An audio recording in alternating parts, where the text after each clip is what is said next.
I didn't flinch when he barked at me from behind the compressor housing. "You're making us look bad, Morgan. The Eastwell rigs are 2 days ahead." I kept my focus on the pressure readings lining the control panel, scribbling numbers that needed to align perfectly, or we'd be flirting with disaster. My name's Eli Morgan, 47 years old. For over 2 decades, I've worked the offshore platforms off the coast of Kodiak, Alaska, where steel freezes, tempers snap, and shortcuts get people killed. I was the lead safety officer for Kestrel Platform 9, a floating metal fortress in the subarctic sea. Standing behind me was Reed Callahan, our new field supervisor. He'd been assigned just 3 weeks ago, fresh out of the Anchorage office. Maybe 36. Talked fast, thought faster, said things like output acceleration and fleet-wide benchmarks. "I'm seeing inconsistent readouts from the secondary valves," I said quietly, eyes still on the gauges. "We'll need to run a full systems diagnostic before shift turnover." "That's 4 hours of downtime," Reed snapped, stepping closer. "We're already behind." "Exactly," I muttered. "And if we don't catch this now, we'll be further behind with a flooded wellhead." He lowered his voice, though the screeching of steel and wind howling outside the rig door made whispers pointless. "Eli, I get it. You're the old hand. But we're here to produce, not babysit parts that passed inspection last month." I finally looked at him. His face, clean-shaven and corporate-polished, already bore the beginnings of platform fatigue. Salt chafing his skin. Red eyes from too many hours in artificial light. But his gaze still held that mainland gleam. The gleam of someone who thought rigs were just line items in a quarterly report, not places where 27 souls trusted steel, timing, and luck to get home alive. "I'll file a report before end of shift," I said, voice flat. "Make it quick," he replied, already walking off. But I wasn't rushing. My gut knew what the numbers hadn't yet said aloud.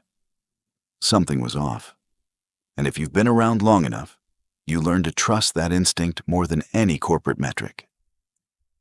If you're drawn to real stories about integrity, whistleblowing, and quiet strength, consider liking, subscribing, and sharing. It helps bring more of these voices to light. I didn't come to this job for the titles. I came because machines don't lie. People do. I started on the rigs when I was 25, after serving 5 years in the Coast Guard. The sea already ran in my blood, but it was the mechanics that kept me grounded. Engines, valves, fail-safes. I wanted to understand how things worked, and more importantly, how they failed. Back in the early 2000s, offshore work off Kodiak wasn't for the soft-spoken. It was grit, diesel, and duct tape. Corners were cut like it was standard practice. Men lost hands, lost lives. On my second winter rotation, I watched a valve cap rupture under pressure. It sent a jagged steel bolt through the leg of a man standing just feet from me. He was 23. First contract. That moment changed something in me. I got obsessive about safety protocols. Read every technical manual I could get my hands on. Took night classes in mechanical systems while the rest of the crew played cards or drank off their shift stress. I earned my spot as a specialist, then safety officer, not because I asked for it, but because I earned the reputation of being the guy who wouldn't sign off on a damn thing unless it was perfect. Not everyone liked me for that. But in time, they understood. I wasn't protecting the equipment. I was protecting them. My ex-wife, Lena, never understood why I kept turning down office promotions, jobs with heated desks and predictable holidays. "You could be home more," she'd say. But she never saw what I saw. You can't check weld seams from an office. You can't feel a vibration through a report. And sometimes, being there in person is the only thing that keeps the worst from happening. About 2 months before Reed Callahan arrived, things on Kestrel Platform 9 started to shift. Quietly at first, like a change in the wind you can't quite name. New equipment began showing up with inspection certificates, but no serial stamps. Maintenance logs had signatures, but no technician notes. Just vague check marks where there used to be detailed diagnostics. I started seeing supply manifests altered after submission. Cheaper components swapped in for the originals I'd specified. When I brought it up to my supervisor, Ray Montrose, he gave me the same look I'd seen too many times before. Worn out, resigned. Budget cuts, he said with a sigh. Corporate's tightening every bolt they can since that downturn last spring. You know how it goes. No, I said flatly. I know how it ends. Ray gave me a grim smile, like he agreed but had already chosen his battles.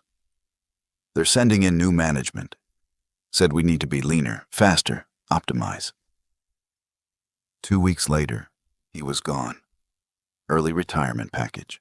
Goodbye cake in the mess hall. Just before the chopper lifted him off the pad, Ray pulled me aside. They're looking for compliance, Eli, he said quietly. Not questions. Watch your step. He squeezed my shoulder once, and document everything.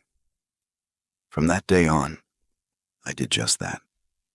I saved every altered form, photographed every part that came in under spec, logged the inconsistencies, the substitutions, the pressure fluctuations, not because I expected anyone to listen, but because deep down, I already knew. Something was coming.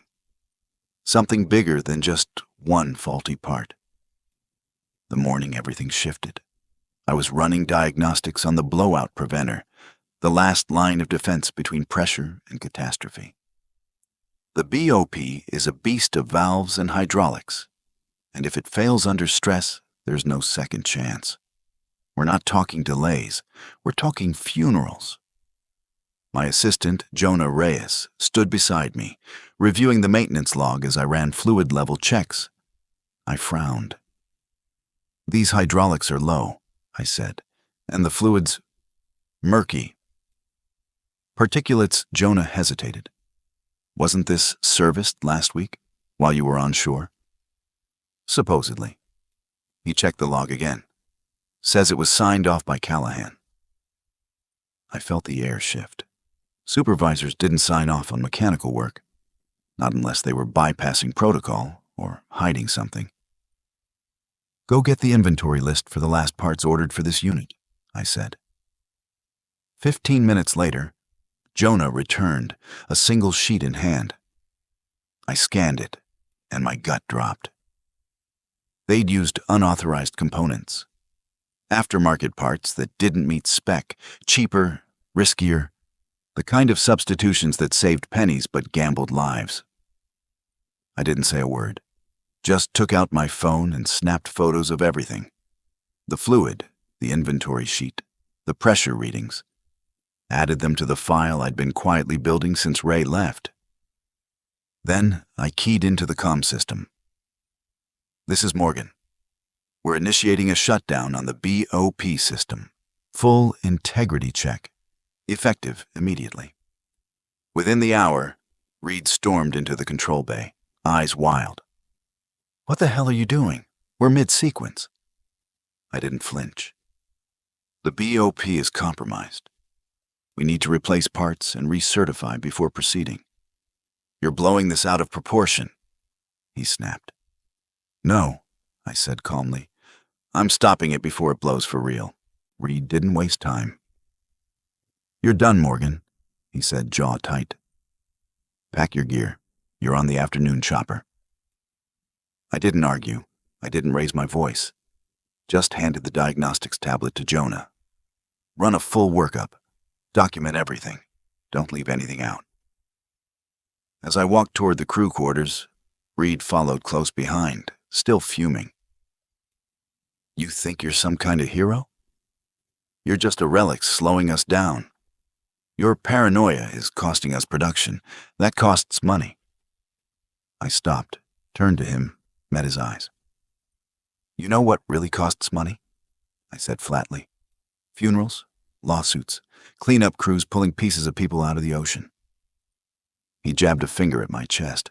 "You're fired. Severance." I nodded once, then turned, entered my room, and began packing. There was no shaking, no fury, just a deep, hollow calm.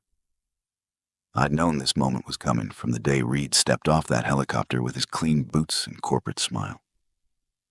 He was the tool, the hammer, sent in by people who wanted silence, not safety.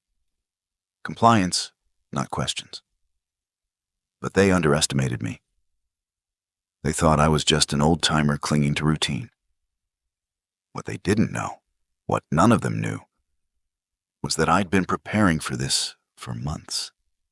Every falsified record, every swapped-out part, every irregular reading, all of it was already in the file. And I wasn't leaving it behind. The chopper ride back to Kodiak was loud and cold. Same as always. But my mind was quieter than it had been in years. No pressure readings spinning in my head, no noise from the drill motors echoing in my bones. Just one thought circling, steady and clear. Now it begins.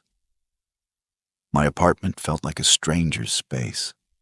Dust on the counter, a half-full coffee mug from my last rotation still sitting in the sink. I'd been out there for 21 days straight, covering for another inspector who broke his wrist. Now I was home early, with nowhere to report back. I showered, ate bad pizza, then powered up my old laptop, the one I didn't take offshore. First, I backed up everything: photos, logs, timestamp notes, supply orders with altered entries. Then I wrote the email. Subject line: formal safety complaint, Kestrel Platform 9. The body was clinical, precise. I outlined the pattern: falsified documentation, unapproved substitutions, safety systems compromised or bypassed. I listed names, dates, equipment serials. I attached 23 pages of supporting evidence, then clicked send to Ravencrest's HR, operations, and legal departments all at once. I sat back in the chair and stared at the ceiling. I didn't expect applause, but a small part of me, maybe a foolish part, still hoped someone might care, might pick up the phone and say, "We didn't know. Thank you." 3 days later, I got a reply. Not from HR, from legal. Cold, polished, written like it had been copied and pasted from a template made to bury problems before they grew. Your termination was the result of performance issues. Ravencrest Energy has reviewed operations and found no safety violations. Further accusations may result in legal action.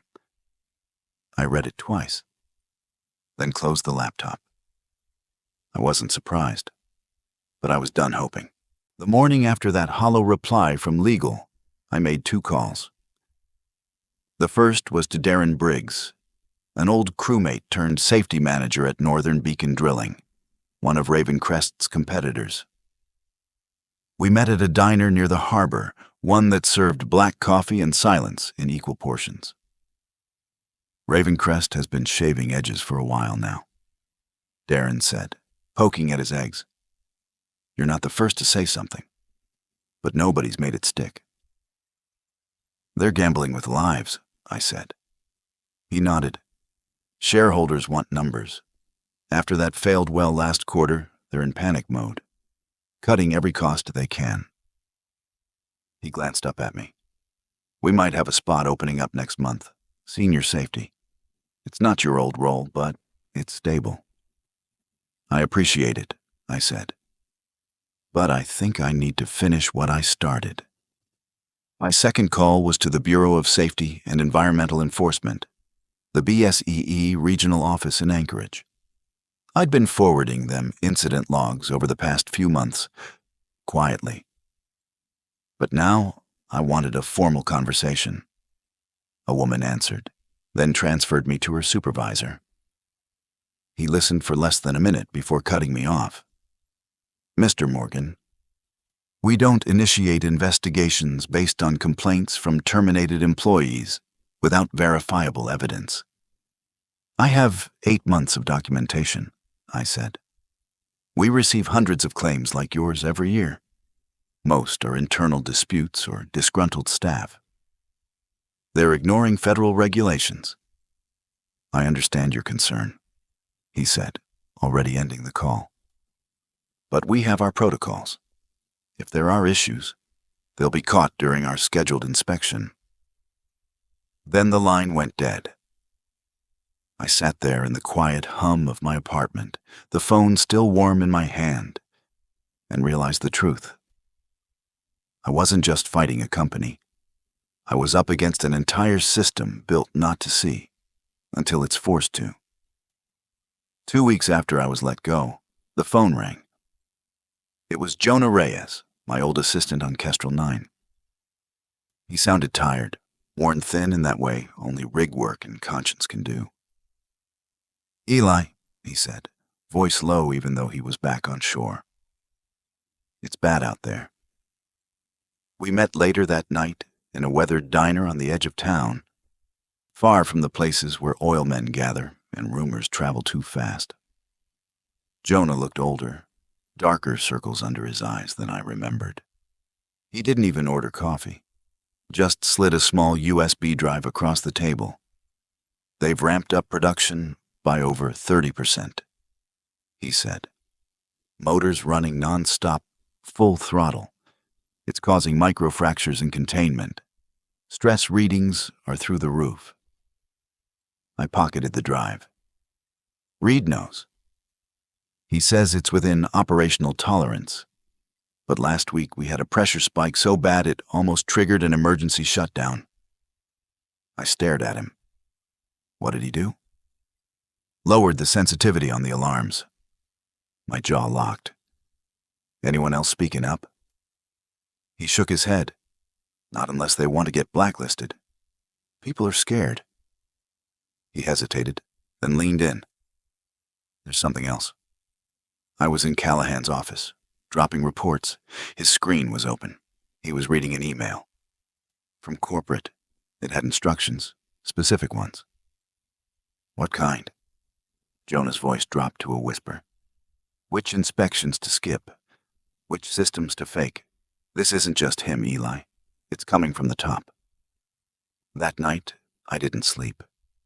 Instead, I opened the files Jonah had given me, logs, forged signatures, altered readings, and at the bottom, a short video clip. Grainy, secretly recorded, but clear enough to show Reed Callahan telling the night crew to bypass a safety valve. My hands tightened around the keyboard. Now, I had proof. The next morning, I drove 6 hours through sleet and silence to the Bureau of Safety and Environmental Enforcement office in Anchorage. I didn't call ahead. I just showed up, with a folder full of files and a drive loaded with everything Jonah and I had gathered. But when I asked for someone in enforcement, the woman at the front desk hesitated, then left to make a call. 10 minutes later, I was sitting across from Diana Foster, a senior officer with sharp eyes and a voice that didn't waste time. I laid out the evidence slowly. Photographs, system logs, falsified reports. Then I opened the laptop and played the video. Reed Callahan instructing his team to override a critical safety system during high-pressure operations. Diana didn't flinch. She watched the clip twice, then leaned back in her chair. "This is serious," she said, "and unfortunately, not isolated." She turned her screen so I could see it, an internal compliance record for Ravencrest Energy. Dozens of violations over the past 3 years, spread out across various platforms, small fines, no publicity. "They've been careful," she said. "Spread out the risk, never enough in one spot to trigger a formal investigation." Until now. I sat back, watching her expression harden. They fired me for asking questions, I said quietly. For trying to keep people alive.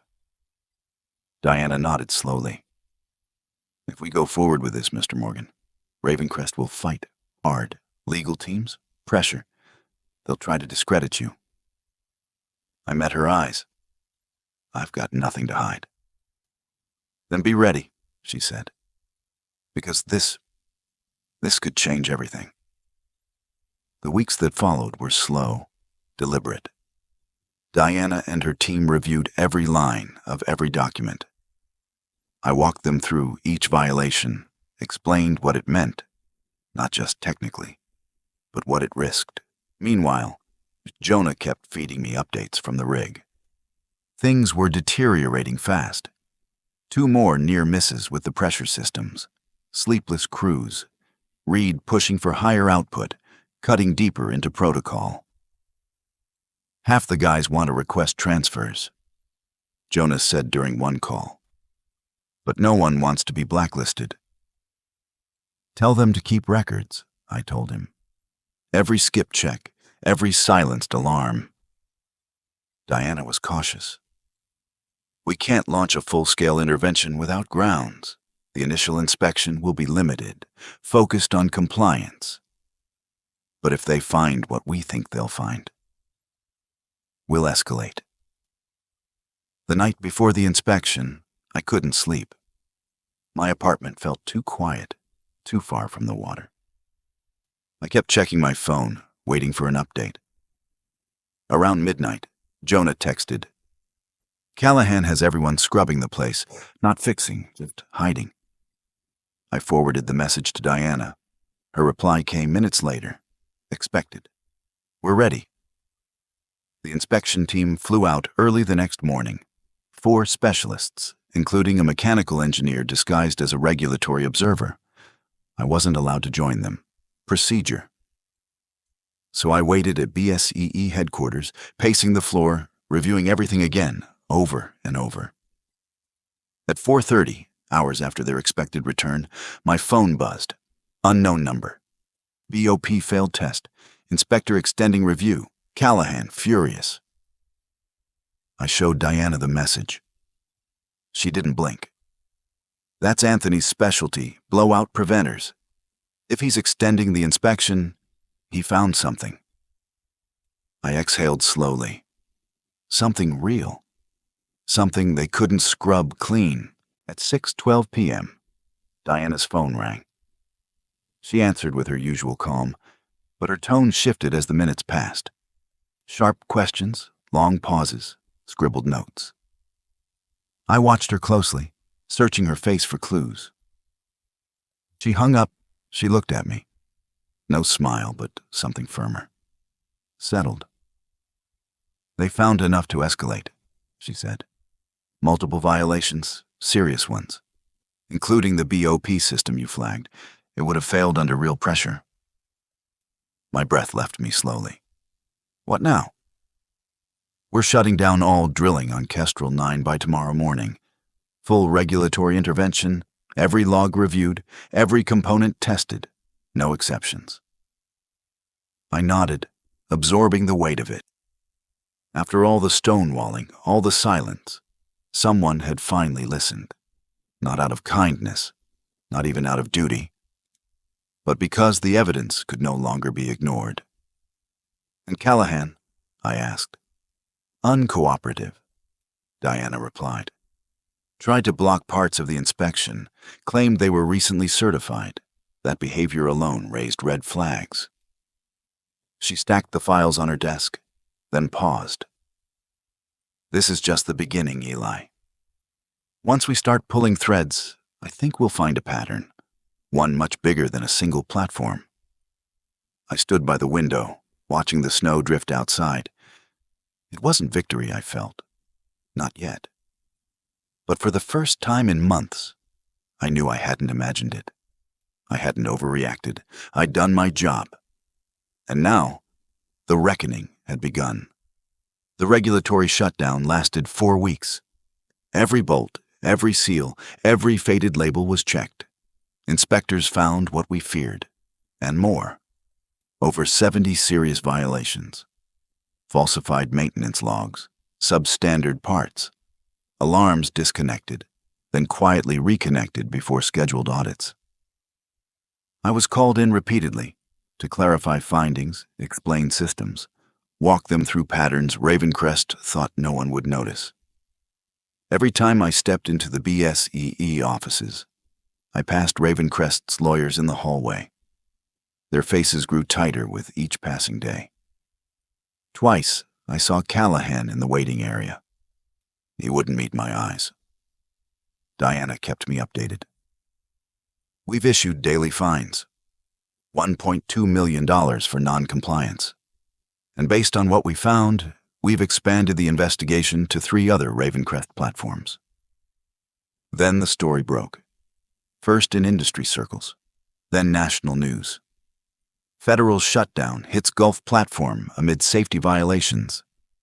Whistleblower exposes deep failures at Ravencrest Energy. Their stock dropped hard. Investors fled. The company scrambled to control the narrative, but the evidence was public now, and the court of public opinion had already ruled. Then came the formal hearing. A government panel convened to review the BSEE's findings. The room was packed, officials, press, company reps. I sat in the back, silent, watching Diana present the evidence. Screens lit up with photos of corroded parts, forged documents, safety systems overridden. Then she played the video. The one Jonah recorded. Reed Callahan, mid-command, telling his crew to bypass the valve. A man from the panel asked, "Where did this footage come from?" Diana glanced toward me. "A crew member," she said, one of several who came forward. Reed turned, saw me, and for the first time, he understood. Too late. The panel's decision came swiftly. Maximum penalties on every count. Mandatory supervised reconstruction of all safety systems. And a formal criminal referral for the most severe violations of federal safety law. Kestrel Platform 9 would remain shut down indefinitely. 3 months later, I stood on the deck of Northern Beacon Horizon, a new platform off the Aleutian Shelf. A helicopter buzzed in low over the water, its blade slicing the fog as it descended onto the helipad. A group of men in fresh safety vests ducked under the rotors and stepped onto the rig. New hires, trainees, for my program. After the headlines broke, job offers came in from across the industry. Darren Briggs had made the only one that mattered. Help build a new safety division from the ground up, with full authority over inspections, standards, and training. "They're scared," Darren had said. "No one wants to be the next Ravencrest." I accepted on one condition. I got to bring my team. Jonah was my first call. Then 4 more from Kestrel who'd quietly backed me while the system tried to silence us. Now, we were here. Starting over. Building something better. I stood in front of the trainees. No PowerPoint, no grand opening speech. Just the truth. "My name's Eli Morgan. I've worked offshore for 23 years, and if there's one thing I've learned, it's this. Equipment doesn't save lives. People do." I paused, scanning the room. Out here, there's no margin for error, no second chances. You are the last line of defense, not for policy, not for profit, but for the person working next to you. And for the first time in a long while, I didn't feel alone. The briefing room was quiet as the last trainee took their seat. Some looked nervous, others eager. A few wore that familiar guarded expression, unsure of what this job would demand, or what kind of man was standing in front of them. I didn't waste time with introductions. I wasn't there to impress them. "I know some of you have heard the story," I said. "About Ravencrest, about the shutdown, about the whistleblower. There was a flicker of recognition. A few heads nodded. I let the silence hang. What happened out there wasn't just about one bad supervisor. It wasn't just a few faulty parts or skipped inspections. It was a system that decided safety was optional, as long as the numbers looked good. I took a breath, remembering the weight of those days, the loneliness, the doubt, the risk. I was fired for asking questions, for refusing to sign off, for saying no when the smart move was to stay quiet. They listened, still and focused. But I'm not telling you this to scare you. I'm telling you because someday you'll be in the same position. Someone will tell you to look the other way, to sign something you know isn't right. And you'll have to decide, do you go along with it, or do you stand your ground? I looked each of them in the eye, one by one. Out here, small mistakes don't stay small. What you choose to ignore today could bury a crew tomorrow. That's the truth. And the moment you forget that, you're no longer doing the job. And then, more quietly, you don't have to be loud to be brave. You just have to hold the line. After the session, the trainees filed out, murmuring to each other in low voices. A few nodded at me as they passed, respectfully. Not out of fear, but understanding. I stayed behind for a while, staring out through the narrow window. The sea beyond was calm, but I knew how quickly it could turn. I wasn't here to chase recognition. I didn't need applause or headlines. What mattered was that someone on that rig, any rig, would remember what we taught them when the pressure built and the alarms went off. A soft knock broke the silence. Jonah stepped in, holding 2 mugs of burnt coffee. "They listened," he said, handing one to me. I nodded. "They'll remember." We stood there, shoulder to shoulder, no words needed. Just the quiet rhythm of machines humming in the distance, the smell of metal and salt, and a calm neither of us had felt in a long time. For months, I had carried the weight of silence, of being the only one who saw what no one wanted to admit. That weight had nearly broken me. But now, something had shifted, not just in policy or procedure, but in people. I'd always thought of safety as a lonely fight, a burden, a responsibility only a few could shoulder. But today, it felt different. Today, I wasn't standing alone. I was leading a line. It was nearly midnight when I noticed the notification, an unread message, not from Jonah or Diana or any of the crew, but from a name I hadn't seen in almost 6 years. Rachel Morgan, my daughter.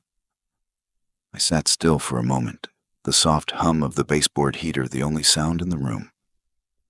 My finger hovered over the screen longer than I cared to admit before I finally opened it. "Hi, Dad. I saw the article about the shutdown, the hearing, you. I know we haven't talked much. Not since I left for school, really. And I won't pretend I understood why you always chose the rig over birthdays or holidays. But I do now. You didn't just keep machines running. You kept people alive." My throat tightened. "I'm sorry for how far we drifted. I guess I thought you didn't care. But now I think maybe you just didn't know how to be anywhere else. If you're open to it, I'd like to talk. Maybe coffee. No pressure." I leaned back, the message still glowing in my hand. So much of my life had been built around holding the line for others, crews, systems, safety protocols.